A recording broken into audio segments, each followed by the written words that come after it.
everyone, it's Eni and I'm here to make a much needed video about how these postpartum hormones are kicking my ass.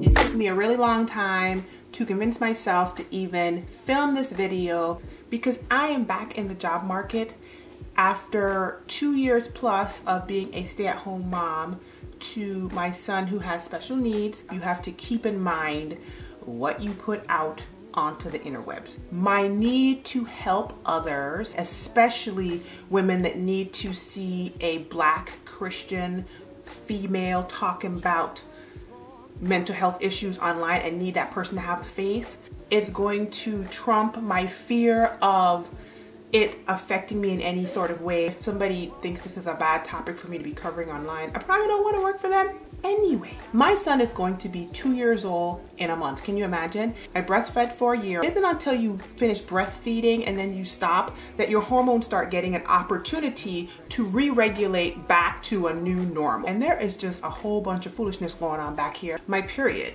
is not the same. Now, it is still regular. It still comes like clockwork, and the intensity of the symptoms, the wavering mood is trolloping my butt. When I say it is mollywopping me, this video is spurred on by a great post that I saw on postpartumprogress.com, I think. I'm gonna put a link to it down below about the risk factors for depression and why some people get it and why some people don't get it. Going through the article, I noticed that obviously I have a whole bunch of the risk factors: a traumatic pregnancy and or birth. My son was born with spina bifida. It was horrible the way I was told. The doctor was not very nice to me in telling me because of my age at the time.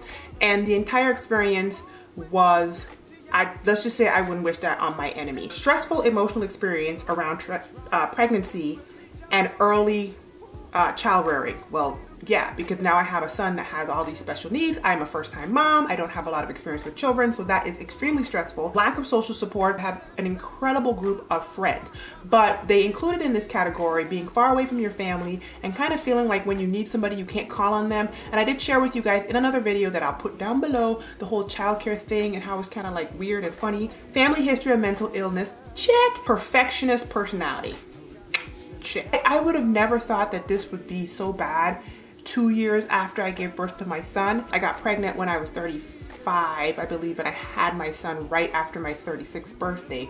Age, predisposition to depression, stressful pregnancy, traumatic pregnancy, stressful early child rearing and current child rearing, raising a special needs child, first-time mom, adjusting to being a stay-at-home mom. The question isn't how I got low. The question is, how could I not? You know what I mean? Because the factors are just all there. So here is what I've been doing, which is the entire point of this video, and the entire point of me putting my business in the streets. First thing I did, beyond weeping, wailing, and gnashing of teeth, is I called my primary care physician and I made an appointment to have a physical. And I had a whole blood workup done. There could be a medical reason why I feel the way I do, with no energy, low mood, all that stuff, irritable, blah, blah, blah.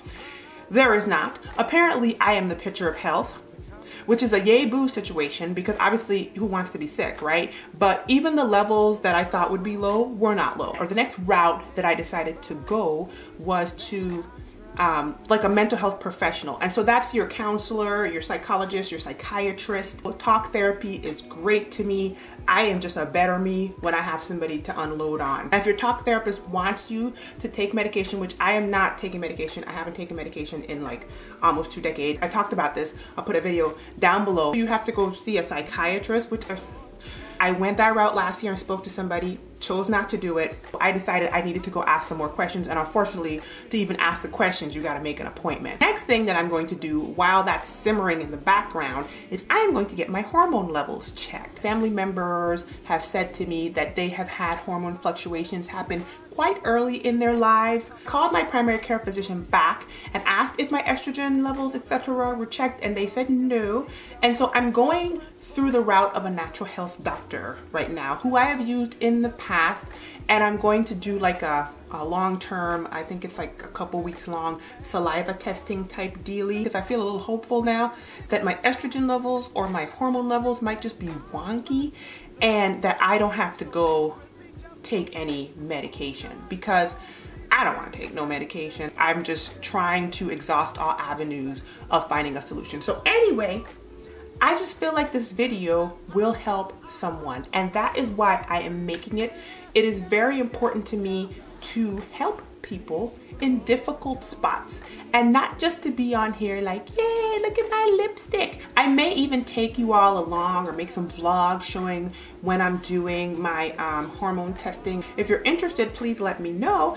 And if you have any questions about any of the stuff that I talked about in this video, please feel free to leave a comment down below and I will do my best to answer them. I am not a professional, okay? I am just a regular old chick that is dealing with life as it comes to me and hoping that my story will help others, and I will overcome by the blood of the Lamb and the word of my testimony. I will see you in the next video. Don't forget to thumbs up or leave me a comment if you want to say hi. All right, bye y'all. Gotta be me, yeah. Being who the Lord has called me to be.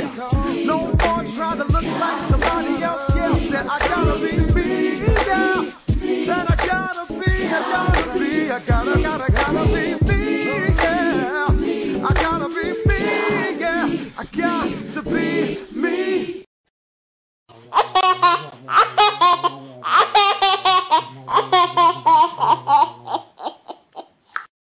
I'm not a spring chicken.